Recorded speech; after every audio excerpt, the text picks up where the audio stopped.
มักกะละผัวไผมีเงินกระสือเอาตินี่โทษสื่ออาโลบริญญาไปซ่าเด้อสมัยเดี๋ยวนี้โทษสื่ออาโลซ้ำผัว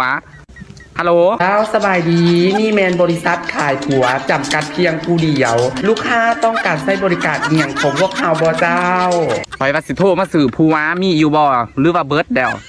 ลูกค้าสนใจผัวประเภทใดเนาะเจ้าเอามาเบิ่งผัวมันมีแบบใดแน่อายวัยรุ่นคนแก่คนเฒ่าหนุ่มสลาอายุปานกลางพอห่างไม่หมายมือหนึ่งและมือสองเด้อจ้ามีครบเจ้าเอาไว้รุ่นแบบว่ายังเฮียนม.6 ม.7นะลูกค้าสนใจวัยรุ่นนะจ้าดีเลยจ้าลูกค้าช่วงนี้มีโปรโมชั่นสื่อผัว1 คนแถมอีก1 คนโปรโมชั่นดีๆสำหรับเรือนหาเด้อจ้าต้องลูกค้าต้องการสื่อไปรายเดือนหรือรายปีหรือว่าท้าวอนเจ้าท้าวอนนี่มันเท่าไหร่สัวข้าวหันเดท้าวอนมัน10 ล้านเจ้า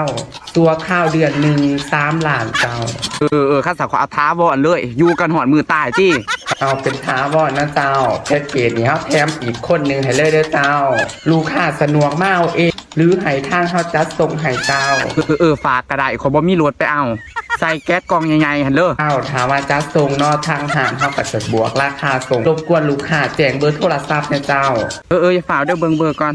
02092561661คืออะไรน้ำสกุลเจ้าซื้อพันธงเด้อพันท่าตัวท่อสระอาเจ้าเล่นบอพันธงพันท่าอยู่ใส่ตัวท่อสระองอยู่ในเด้อเจ้าอยู่บ้านหน้าแวงบ้านหน้าแกหน้าแกอยู่ใส่อีนี่หน้าแวงกับหน้าแวงกรอบข้อมูลสำเร็จแต่เลือกลูกค้านี่จะลูกค้าถาหาพัสดุทางเขาจะส่งไปให้